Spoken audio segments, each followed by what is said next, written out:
Well, hello and welcome, everybody. It's a pleasure to see that people are joining our event.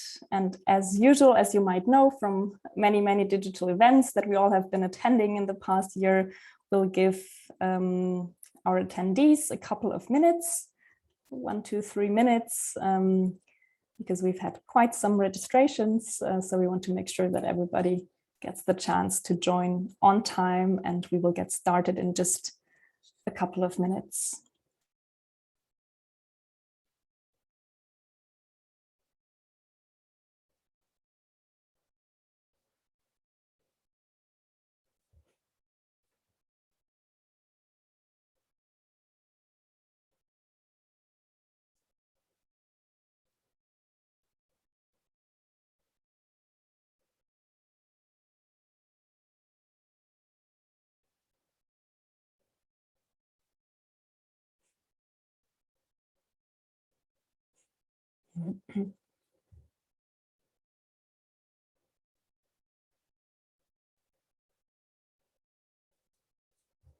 Again, for those who are just joining, we're giving our attendees a couple of moments to join, and then we'll start in about 1 minute. I think, as you can see, the list of attendees is growing. That's nice.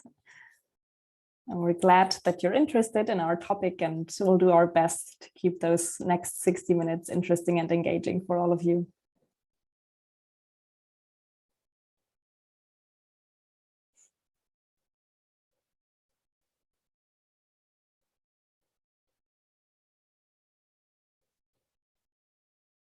Wonderful.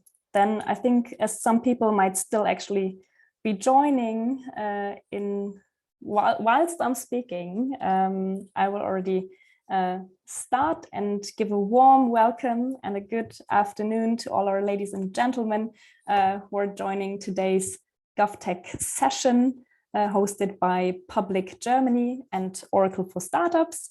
My name is Viktoria Grzymek. I'm Senior Associate at Public, and I have the honor of co-moderating today's event. And a couple of words about Public, just so you know who's speaking. Public is a European ecosystem firm for government technology, or short GovTech. And by GovTech, we mean the application of new technologies and business models to improve the design and delivery of public services. And we see that these technologies are very often being developed by startups and scale-ups. And what we do at Public is to bring together these two worlds, startups and the public sector, to talk about important issues, trends, emerging technologies, barriers, opportunities in this government technology landscape. And this is also the goal of our webinar today, to talk about geospatial data and government. But before I go on to introduce our outstanding panel, I would like to give the floor to a co-host, Max Dunhill from Oracle for Startups, for a couple of welcoming remarks.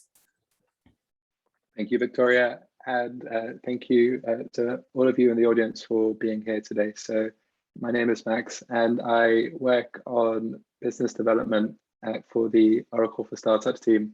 And as part of that work, what it is really about, it's about putting in motion a virtuous cycle of innovation. And now, as unnecessarily flowery as that might sound, what that means in practice is that when startups start building on our cloud, and then we try and join those dots with our customers, many of them in the public sector, then the idea is that there's that wheel of innovation that starts to turn where everyone stands to benefit. And as part of that, the GovTech ecosystem and the startups that are a part of it is a keen interest of mine. And so I'm delighted to be here today alongside my co-host and these distinguished panelists to find out more about this topic, which I have a particular interest in.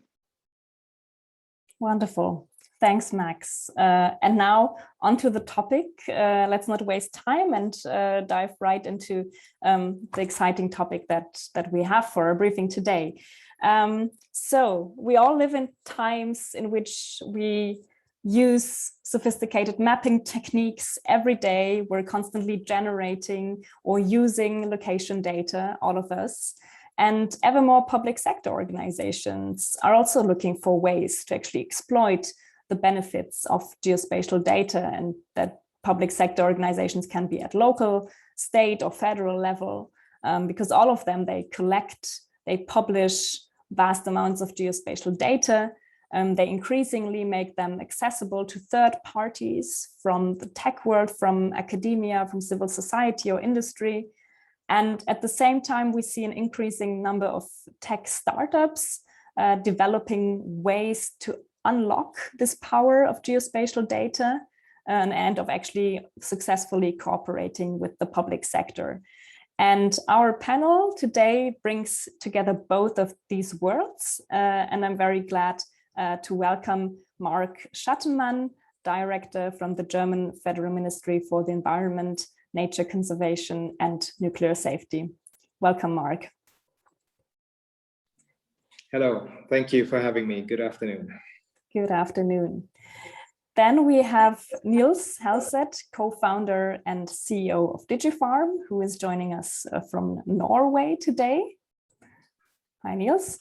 Thrilled to be here. Thank you.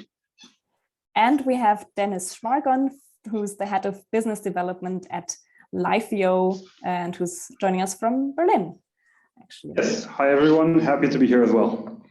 Wonderful. And before I get started with my question, a final notice or remark to the audience. Of course, we will have time for a Q&A in the second half of this hour. So please do drop your questions in the chat if something comes to your mind whilst we are speaking, or also feel free to raise your hand and actually unmute yourself later in the Q&A part to get all the answers to your burning questions. And to get to know our panel and their respective tasks, products, positions, I would like to start with a short introductory round of questions and begin with you, Marc. So you just said that within the German Federal Ministry for Environment, you are leading a sub-department that has the title IT, Digitalization, Innovation and Research. That sounds very demanding and very encompassing. Could you please explain to us if and what role geospatial data plays in your work, plays for the ministry in general? Yes, it's demanding, but it's also very exciting. And it's the department is pretty new. It's been set up about 2 years ago in the current constellation. And so the discovering digital technologies and the linkages to protection of the environment, of nature, fighting climate change has been relatively new for the ministry, but I think we've made good progress. And of course, geospatial data plays a huge and growing role for us. You all will be aware that governments, of course, have collected and distributed geospatial data for decades now. And I don't want to cover the entire history. I just would like to point out the importance of the so-called INSPIRE directive. Many of you will be familiar with that European directive. And if you look into the annexes 2 and 3 of that directive, you will see that all kinds of topics are mentioned there that are absolutely relevant for the Ministry for Environment: land use, biodiversity, protected sites, air quality, and so on.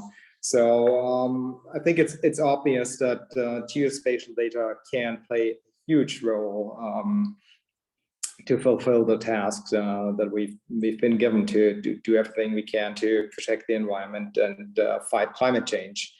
And so everything that's happening, especially on the European level with the new Green Deal and Europe's digital future, the European data strategy, I mean, this is all interlinked, and it all fits together, and we're trying to make it work. And it always feels a bit like sort of catching up. I mean, you would like to go much faster, and so the German citizens among you will be aware that sort of the state of digitalization in the German public sector on the federal, state level and local level is not what it should be, and it's a huge task to change that. But I think we're making good progress, and we know what we have to do in the coming years, and we're certain that cooperation with startups, civil society, research institutions will help us to move forward and make progress. All right, thanks for this introductory statement. I think there were already some points in there that we can deepen and touch upon at a later stage in the discussion. I think it's at this point interesting to get to hear from Nils and Dennis about also the work that they are doing, so we can see what potential benefits this can actually bring to the public sector. So Nils, over to you. So you're co-founder and CEO of DigiFarm. DigiFarm is an agricultural technology startup, so-called AgTech startup based in Norway. And you told me that you're actually a 15th generation farmer yourself. And DigiFarm says, or on your website, it says you want to help farmers make better decisions, increase their yield and reduce costs all at the same time. So can you tell us a little bit more about yourself, your company, your products? That would be very interesting. Yeah, absolutely. The statement sounds pretty ambitious, but yeah, exactly. I'm a 15th generation farmer, and I think all of this started with myself 8 years ago when I took over my parents' farm. And I do crop production. I think you kind of look for opportunities yourself to better optimize your yield, and input cost when it comes to seeds and fertilizer and crop protection is about 50% of the total cost. So variable rate technology where you put, different rates of quantity of fertilizer, seeds and crop protection in the field is certainly a very tangible solution, I think, for farmers. But when we started looking at this back in 2019, the basis was that we need field boundaries. And the problem kind of currently is that we just don't have updated or accurate field boundaries. And it's a key component of developing precision ag services or in-field analytics. So we started developing this deep neural network model. So AI for being able to automatically detect field boundaries in seeded acres. And then, yes, we don't work directly with farmers, but certainly farmers are our end users. Okay. Cool. Maybe already to dig a little deeper, because we touched upon that in our pre-discussion. You actually told me that your main motivation to actually found DigiFarm and to do the work that you're doing was that the data that was provided by national agencies and authorities who actually, are supposed to have this sort of data, that the data was not accurate, right? And that you just couldn't work, or farmers were not able to work efficiently with the data. So actually the main motivation behind starting your own company was this lack of high quality data from public agencies. How has this sort of I don't know, perhaps influenced also your relationship with public sector agencies? Are you cooperating with them? Do they say, oh, finally somebody has made accurate data?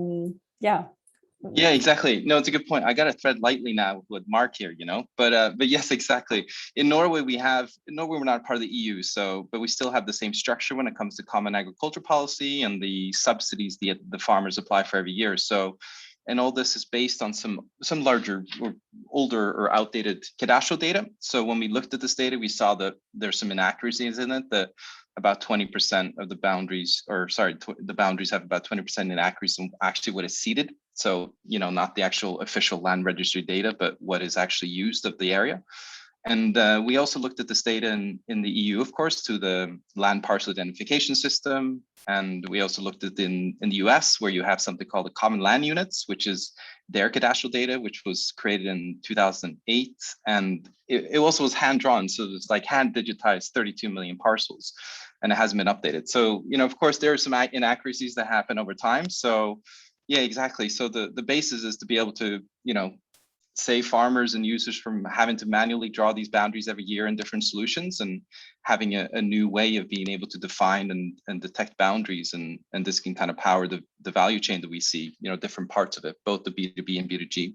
And sorry, I'm babbling, so please cut me off. But the B2G side, it's with the farm subsidies, is something we're looking at working with the national and regional paying agencies. We do also work with some in the EU, and the ability is really for them to be able to kind of automate some of the on-spot controls they do. So typically 5% of all the farm subsidy or area-based farm subsidy application gets controlled. So it means the officer will go to the fields, they'll check the crop type, and they'll check the area.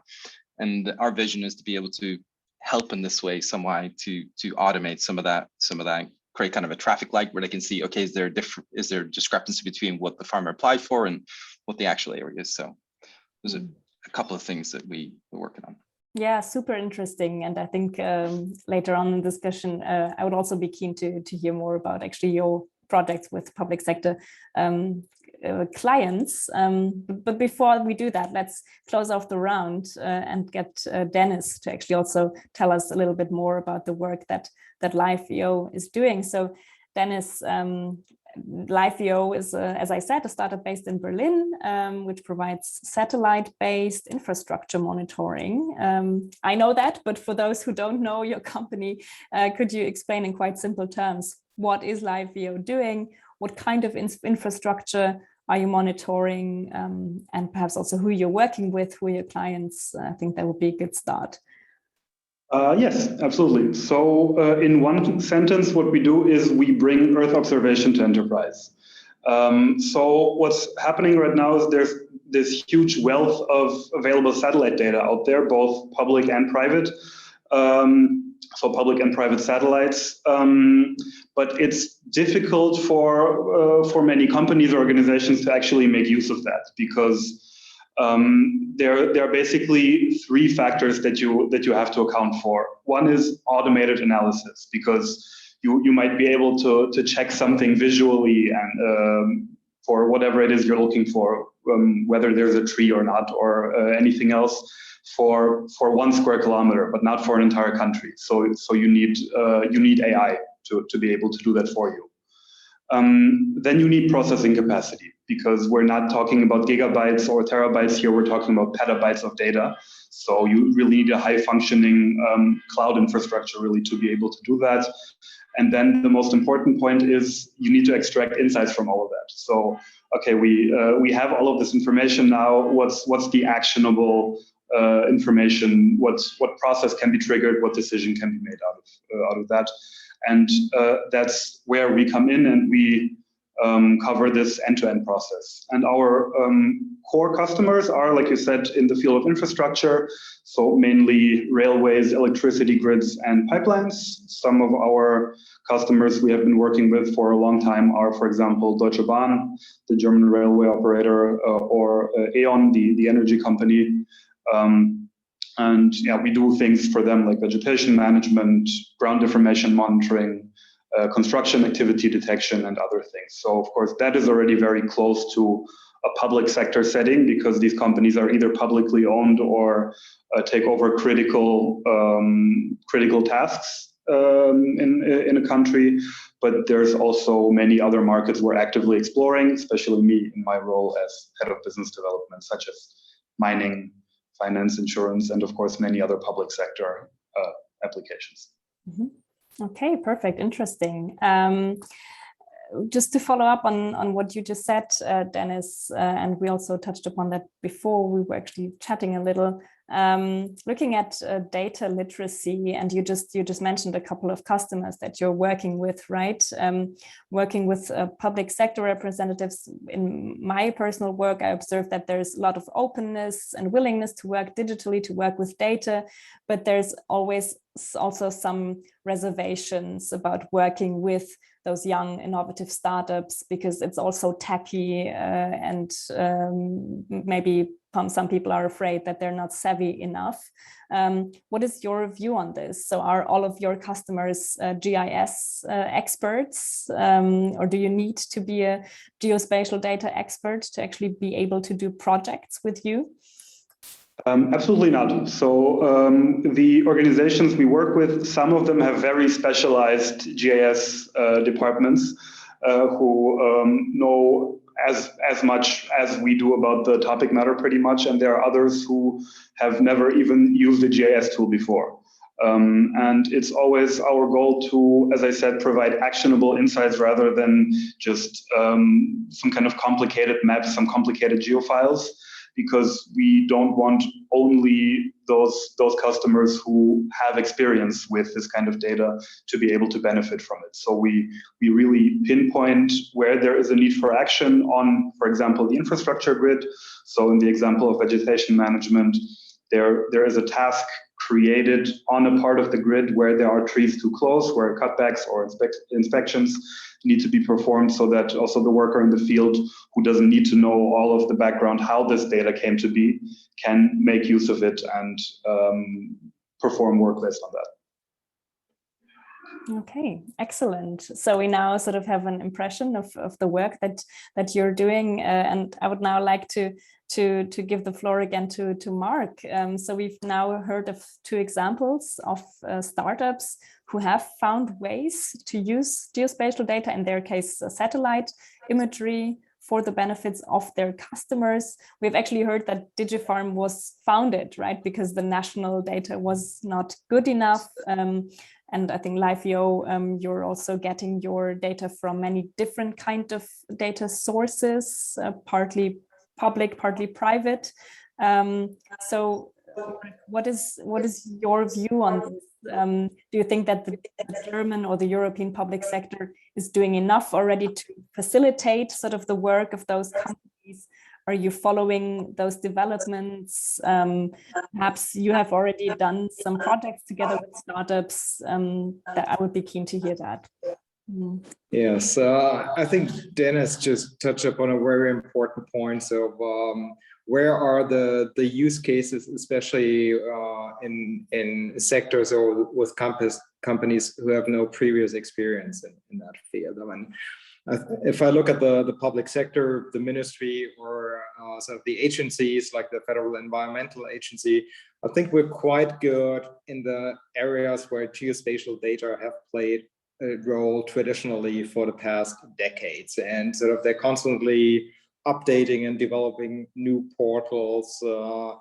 A new online portal for its geospatial data in Germany has just been relaunched in the spring.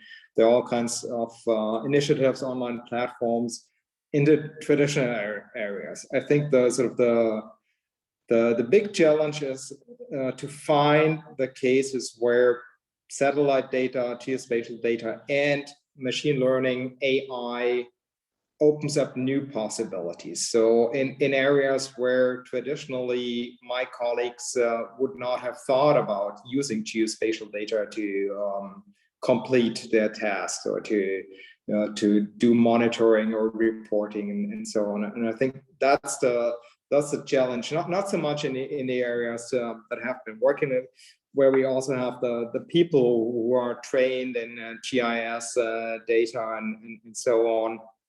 But in other fields where we actually need to hire people who are data scientists or something like, and their cooperation with startups is very interesting. Actually, there's of course also a bit of competition for the brains and the people. I think sometimes on the job market we're trying to hire in the same talent, and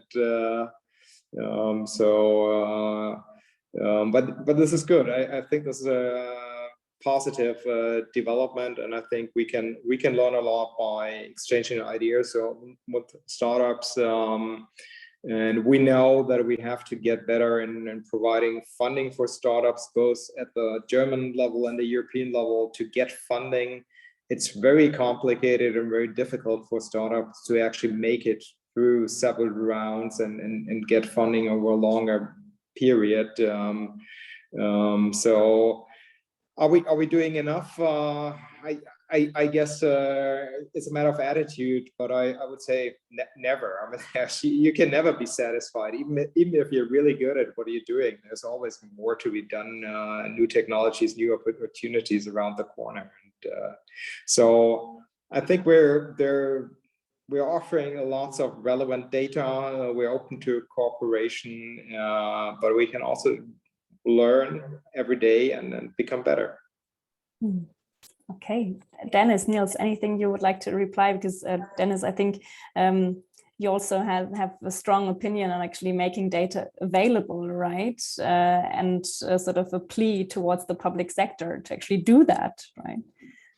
Yes, absolutely. Or first of all, just to reply to another point that you mentioned, Marc, that we have to find the use cases where we can unlock potential with satellite or other geospatial data. So right now, because the market is not that mature yet, it's still perceived as a bit of a niche topic. So there's like infrastructure companies can look at their assets through satellites or maybe some others. But what we believe is everyone will be able to use Earth observation data in the near future without even thinking about it. So look at GPS, for example. We all use GPS every day on our phones without even thinking about that there is a satellite coming from space. And at some point, you might even be able to, when you go to the beach, you check on your phone, is there a free spot through satellites or something like that. So as we go on, these use cases will become more and more prevalent.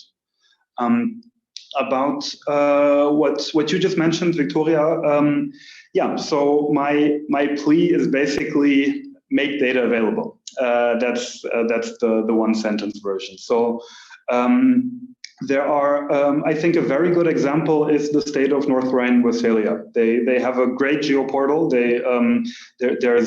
There's a lot of freely available geodata on all different kinds of things in the state available. There's also elevation models available. There's cadastral data and so on and so forth.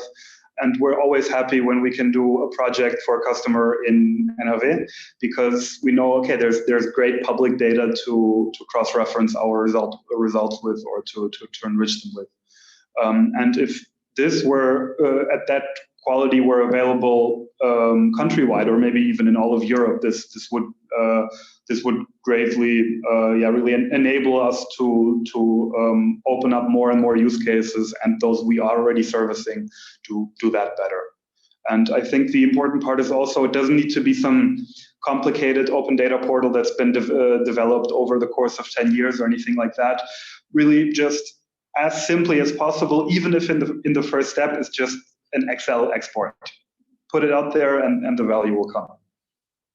Yeah, I think that's what we're trying to do. And well, please, probably you will be pleased to hear that we've set up a new working group between sort of the federal level and the state level on topics concerning the environment and digitalization. And actually, the state of North Rhine-Westphalia is chairing that group for the first year. So there's room for optimism here.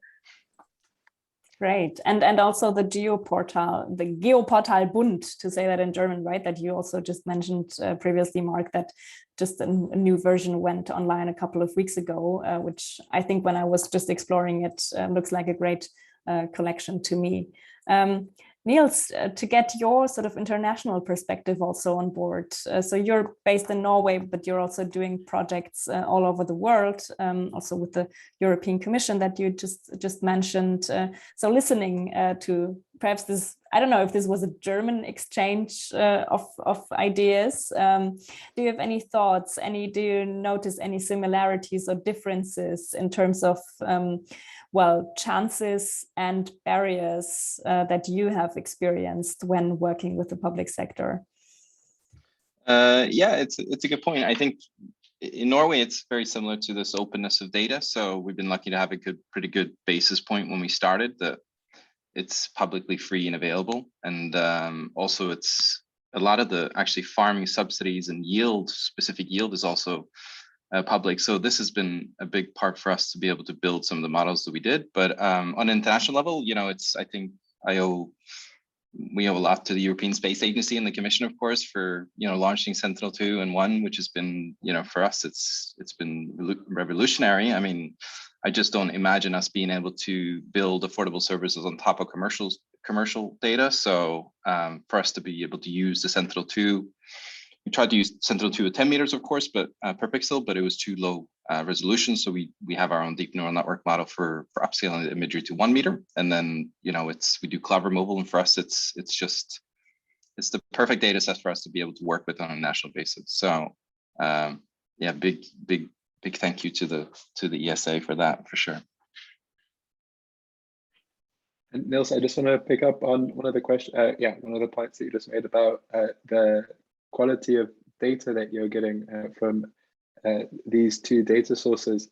And so, yeah, it's just a question about temporal resolution. And so, like, yeah, specializing in Norway, like, it's clear that when you have that, like, down to 1 meter, the like accuracy, that's like super high definition, so to speak.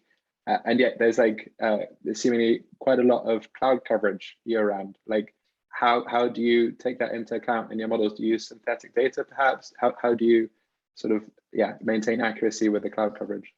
Yeah, it's a great point. And I think it's what the industry's kind of working through now. But we built our own cloud removal neural network, and right now we process all scenes with less than 70% cloud cover.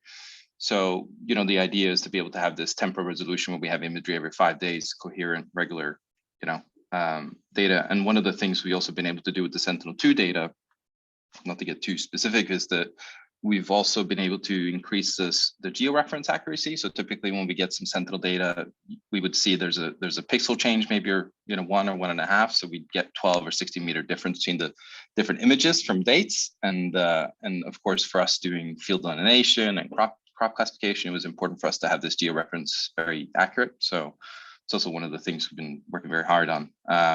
So in Norway, it's been okay, but we've also done projects in Myanmar, of course, with the monsoon season, and Thailand, and do crop detection, and it's just incredibly difficult. So we do some fusion with Sentinel-1 radar-based data, but it's still an area that we're working through. But yeah, those areas are definitely hard. And just to, yeah, on the topic of crop detection, forgive what may show my ignorance. I've been trying to do a lot of homework running up to this, and yeah, my question may be redundant. Having said that, so it seems that there are several satellite data sets, and that the spectral resolution, like, between sensors and data sets differ. And so, like, from my limited understanding of computer vision, where it's like models compare pixel intensity, like, in order to classify entities. So it seems like non-trivial to, like, standardize between sort of, yeah, different data sources with different pixel intensities. Like, especially when it comes to vegetation density, how do you address this data quality problem? Yeah, no, you have been reading up, Max, for sure. It's a very good question. I think we started with doing crop classification in Norway originally in 2019, and we actually did it on pixel-based algorithm without field boundaries, and we had very good training data in Norway, which is, I think, when you do crop classification training, or any really training of deep neural network models, it's very important to have just amazing 100% perfect training data set. So we were lucky enough to get pretty good results there, but we had somewhere 83 to 84% accuracy on barley, wheat, oats, rye, and oilseeds. And then we ran it again with field boundaries and deep resolution. We saw a kind of significant increase in accuracy from 83 to 90%. So, and then we ran it on object based, because when we have the boundaries, it was just much easier for us to get a higher accuracy. So we do, right now we do the crop detection. It's crop specific and region specific. So we kind of retrain it again with training data in different areas. But we do it on the deep resolution. We use the four bands for now. So, and then, so, you know, near infrared and RGB. So, but I'm not sure if I completely, did I answer your question, Max? I forget. Yeah. I lost like, myself in train of thought with babbling on. So well, super interesting, yeah, because like when you mentioned four spectrums, like I had only read about the RGB spectrum, so already it seems like in terms of greater accuracy, yeah, having an extra band, so to speak, would make a huge difference. So yeah, thanks, Nils. Of course, and one interesting thing is too with crop classification, we obviously look at vegetation, which Dennis will know a lot about too, and we look at EVI and be able to kind of see the biomass and peaks in biomass. And then if you know the crop type, they'll also have different, you know, peaks in biomass. So that's also a component of being able to run crop classification in an accurate way. Yeah. So. Nice. Yeah. And like in terms of domain expertise and specialization, like, yeah, it just makes me want to continue my reading and yeah, have a conversation offline, perhaps, Nils. And yeah, this is perhaps an effective segue, Marc, for a question to you, and without that question wanting to be a leading one. So it seems there's a growing open source community for cloud computing technologies like OpenStack, for example. And when it comes to, and yet you mentioned in your opening remarks the relevance of startups and the work that you do. So when it comes to working with cloud and the private sector, what factors go into choosing working with a private sector company like perhaps LiveEO or DigiFarm instead of an open source project? Well, that's a very good question. Well, you have to see that sort of for many tasks we have sort of monitoring, regulation, research. We have our own agencies. The Federal Agency for the Environment and the Federal Agency for Nature Conservation, and of course they hire companies for research projects and so on, but they also have to have their own expertise and sort of be experts in their field. But of course, you always have to look, is it something that the state should do by itself, and state employees, or is it a service that you can basically hire on the market? So I think there's probably no good general answer. I mean, you have to look, of course, at the money value and cost benefit relationship and everything. But I think it's in my view, it's important to also build up or capacities in the public sector and increase the knowledge in the public sector. I believe that if sort of state employees are stuck in the 1980s or 1990s, then it's a bad thing. If they're sort of totally reliant on whatever the private sector wants to sell us. They're not only good startups, they're also companies who just want to make money. And I think it's always a mix of both, looking at where is this really a task that the state should perform also in public interest, like collecting data, making data available. And I mean, we have very far-reaching laws that give citizens access to environmental data. And of course, what we want to do is make it available in usable formats and not just in a way throwing out there bulks of data nobody can use and saying, okay, we've fulfilled our obligation to give you the information you need. I think our challenge is to provide the information in a way that it can be used both for economic sort of purposes, businesses making money of it, but also citizens, NGOs using it for non-commercial services. I think we have to do both as a public agency.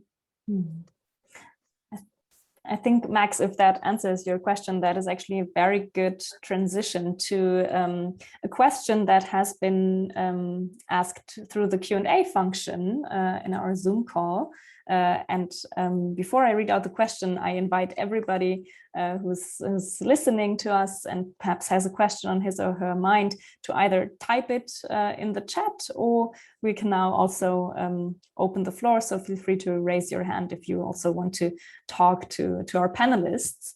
And in the meantime, we have had Francesco asking or saying that we have quite some ongoing EU legislative initiatives on data governance.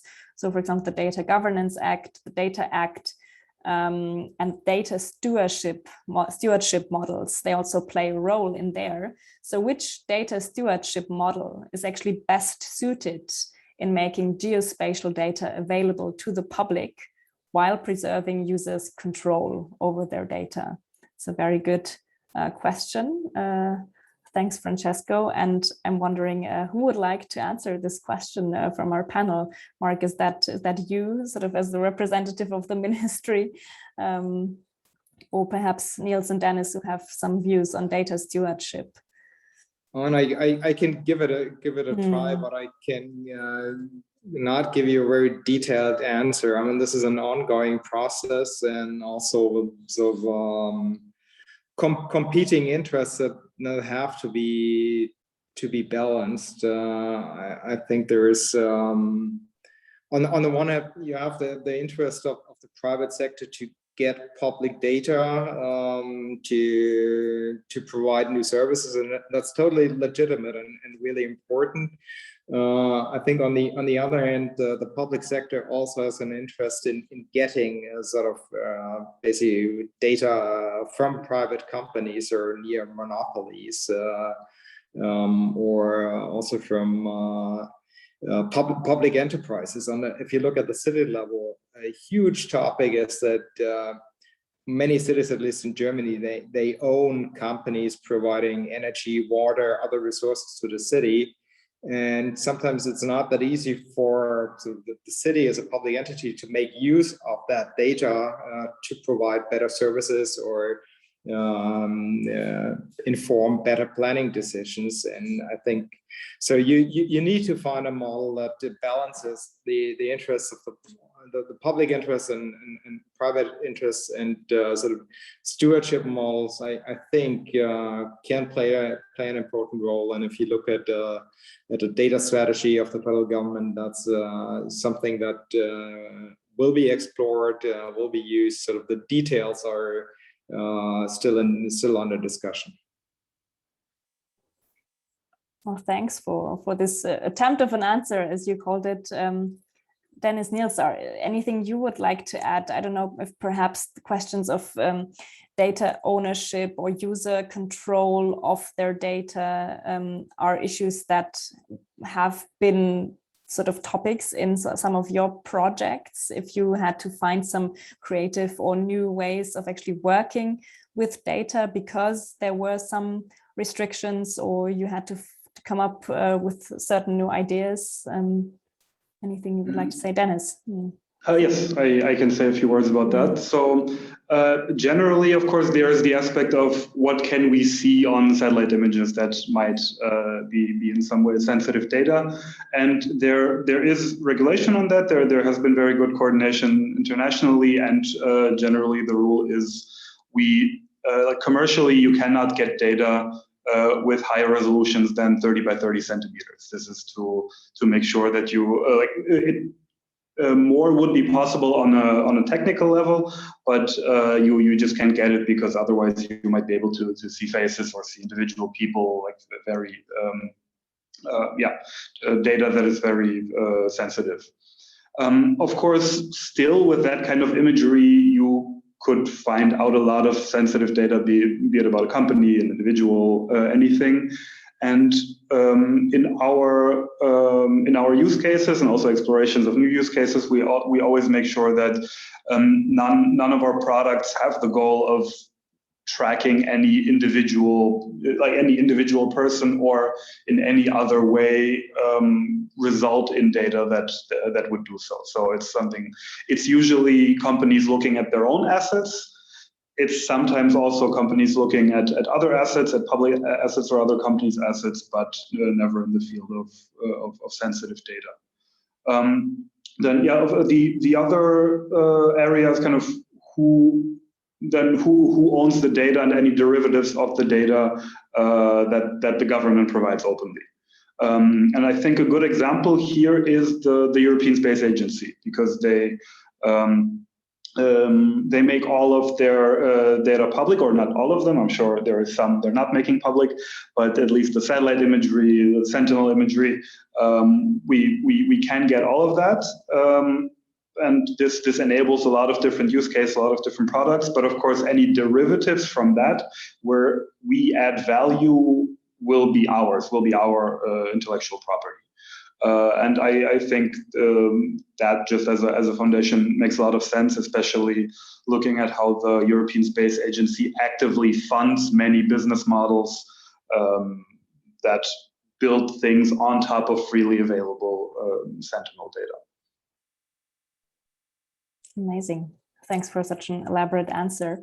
And I think we have another question from the audience. I think Mr. Richardson, I can give you the right to talk if you wish to actually ask your question yourself, or you already put it in the chat. So I'm not quite sure if you actually want to, if I should just read it out or... Hi, Victoria. Yes, there you're with us. Perfect. Okay.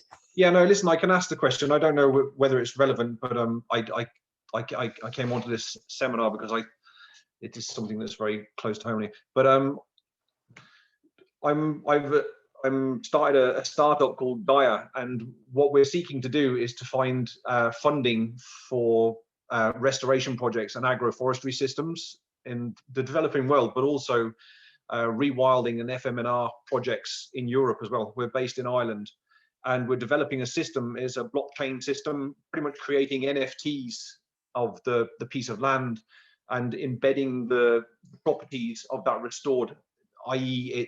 its natural capital potential, embedding that into the NFT and then selling the NFT then onto projects, services and products wishing to offset their footprints, and therefore getting funding for otherwise projects that wouldn't necessarily get funding because they'd be small scale projects or people that, you know, they would be uninvestable in, I suppose, you know, illiterate small scale farmers in sub-Saharan Africa. You're not going to get funding for them. You're also not going to get the big verifiers, i.e. gold standard, Vera, to be able to verify those projects. So what we're looking at is using geospatial and satellite tech and blockchain and bringing it all together to be able to verify these projects in a kind of an almost a real-time setting. Nils, actually love what you guys are doing, and I see that being able to be applied to this system, where, you know, if we were onto a system like yours, we're already, by the way, on a platform, Restore. I don't know if you've come across Thomas Crowther. We're on his platform, very good, and along the same kind of lines. But I see what you're doing there, Nils, is kind of almost one step. It's even more, you know, it's even more defined and verifiable. I suppose my question is, guys, is do you see in the not too distant future that we're going to be able to verify projects to such a standard that you can get official verification to say that yes, this piece of land has been restored using these techniques, and this is its potential? Sorry, now that's very long-winded. I'm not a great public speaker. Thanks for your question. That was just perfect, and I think Nils is already preparing to answer or to. No, I don't. I think it's really interesting, and thank you for sharing. From our perspective, I think the agricultural side, at least, we're looking at different ways of doing. I think there's three tangible ways that we can do on the agricultural side, at least. The detecting of tilting and harrowing and plowing in the fall for farmers, and also being able to detect cover crops in the kind of non-growing season. But yes, to answer your question, I think it's possible. I think it's this. You need high resolution imagery, and you need cloud-free imagery, of course, and then running the detection models. I think it's possible. Yeah, I'd love to talk offline to find out more about the projects, but we're doing more and more in smallholder markets, so it's interesting for us for sure. Brilliant. Are there any other answers or thoughts? Marc, I could see you sort of well, thinking that this could also be interesting use cases. Have you come across any of these sort of ideas in your work, or is that something that you can imagine to happen in the future? Absolutely. I mean, fascinating example, and thank you for sharing. These are exactly the kind of examples that we need to look at as a ministry and in our agency. Is this something that we could use for our work? Is this something that we need to support to make it happen? What are the pros? What are the cons? I mean, if you're using blockchain technologies, this is also an issue that we're looking at, because the energy consumption for blockchain is significant, and so you have to look real close if this is sort of beneficial to the environment on the bottom line. But these are exactly the kinds of projects that we need to look at, and where we have to become better and better in judging this. I mean, we've basically started talking about these issues 2 or 3 years ago, and I remember that when we, as the Ministry for the Environment, came onto the scene and then sort of went to conferences on digital topics, and started talking to federations, trade unions, and so on. Sort of the Ministry for the Economy and others looked at us like, what are you doing here? Is this your business? I think that's been settled. I think by now everyone has accepted that digitalization and climate change are twin challenges, and we need to use, or we need to unlock the full potential of digital technologies, geospatial data, and everything to fight climate change and protect the environment, and not do more harm. I mean, this is sort of the downside. The cloud is not some lofty thing out there. It's actually sort of data centers somewhere consuming a lot of energy, producing a lot of heat, and so we have to look at the entire picture. But there's huge potential there, and we are convinced that we have to unlock all of that potential if we want to sort of save the planet, to become a bit dramatic. Thanks for your answers, guys. Perfect. Thanks for your question. And I'm looking, well, I can't see the audience, but I'm looking to the audience and asking if there are any other questions left. Then please feel free to raise your hand, to drop them in the chat or in the Q&A tool, because then we still have a couple of minutes left to answer them. If perhaps some people are still thinking in the meantime, well, looking at the clock, I would sort of already like to go into a closing round. I think this has been a brilliant and really multifaceted discussion with lots of important points and topics. And now, sort of moving towards the end, I would like to ask all three of you, Marc, Nils, Dennis, looking into the future. Do you have any perhaps high-level wishes or very specific demands and actions that you would like to see from public sector organizations to be able to actually, well, just to be able to exploit the power of geospatial data, or any final words, something that you still would like to share with us, with the audience, before we round off? Anybody would like to? I think Dennis unmuted himself first. Perfect.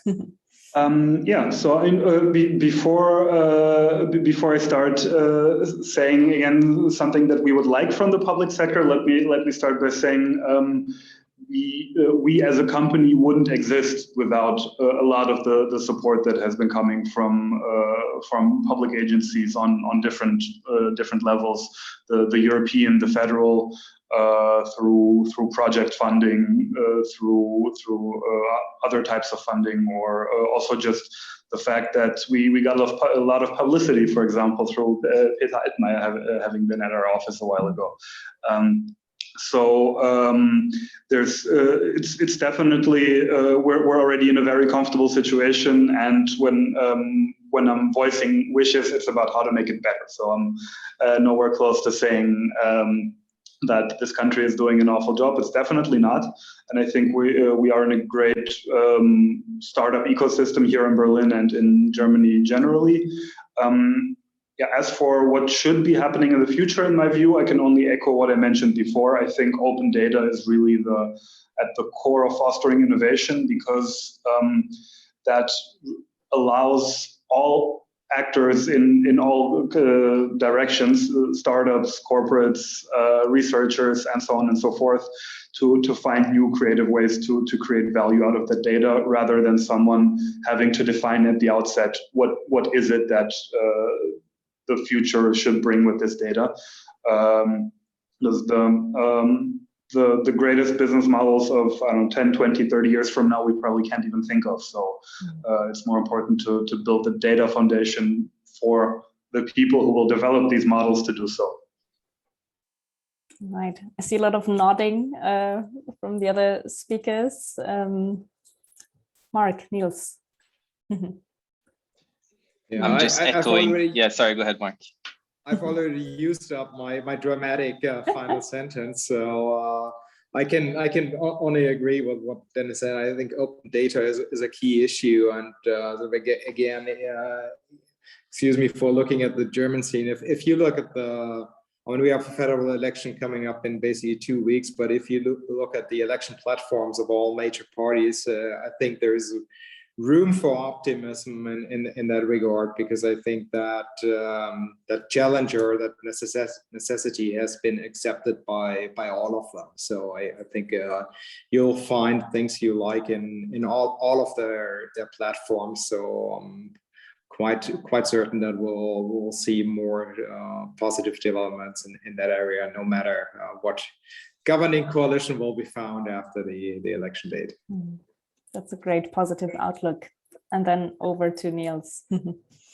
I can only echo what Dennis and Marc were saying. I think open data is key and fostering this innovation between public and private. So I think there's already leaps and bounds being done on a public level, so I think it's certainly moving in the right direction, and it's very positive for startups like us. So yeah. All right, wonderful. Then I think we're just on time. Can give everybody sort of 2 or 3 minutes of their day back. Although now I see that somebody has raised his hand or put down already. No, that's my hand. Oh well, I think there we go. We have one more question. Maybe we can squeeze it into the last minute. Perhaps, I don't know if I can pronounce that correctly, Zait Kambule. If you have your question ready and you still want to ask, then please feel free. Or perhaps that was a mistake. Hi. No, there we go. Yes, it's Zait Kambule, you're correct. Perfect. Well, yes, I'm joining you guys all the way from South Africa. Wonderful. So I have a few questions. Okay, actually it's one question, right? So do you guys perhaps focus on South African companies, startup South African companies so far? And that question is directed towards to Dennis. Yeah, so we are looking at business opportunities across the globe all of the time, because really one of the great things about our business model is we can do it from anywhere for customers anywhere. Okay. And so we are active really in countries all across the world.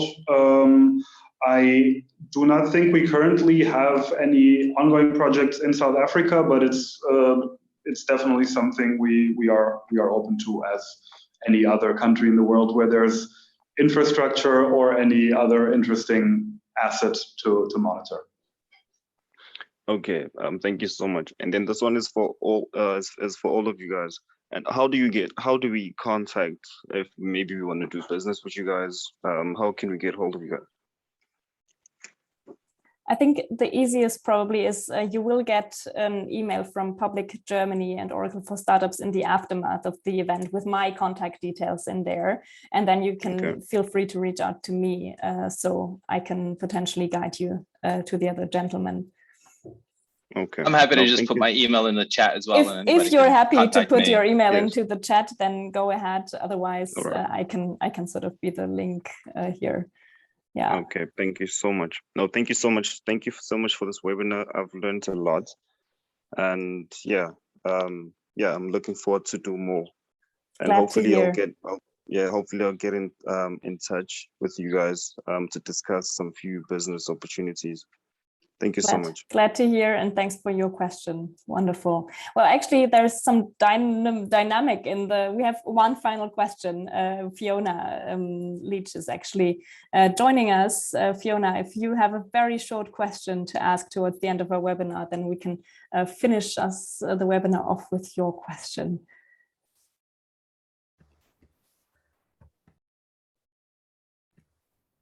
There we go. I think, yes. Yes. No, it was just to say thank you all. I think it was a fantastic webinar today, very valuable